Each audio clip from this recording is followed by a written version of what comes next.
আপনি কি জানেন কিছু মানুষ বিদেশে এসেও ভিক্ষা করতে বাধ্য হচ্ছে? মানুষ লক্ষ টাকা রোজগারের উদ্দেশ্যে বিদেশ যাচ্ছে, কিন্তু সেখানে তাদের ভিক্ষা করে জীবন ধারণ করতে হচ্ছে।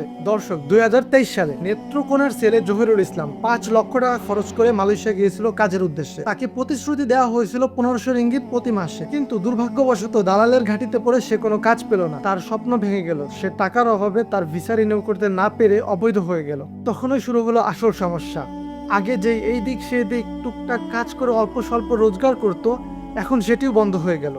এই অবৈধ জহিরুল ইসলামকে কেউ কাজে নিতে চাচ্ছিল না। পরিবার থেকে কল আসতো, টাকা পাঠা, তোর ঋণ শোধ কর। অসহায় জহিরুলের কান্না করা ছাড়া আর কোনো উপায় ছিল না। একটা সময় ক্ষুধার যন্ত্রণায় সে বাধ্য হয়ে রাস্তায় ভিক্ষা করতে নামে।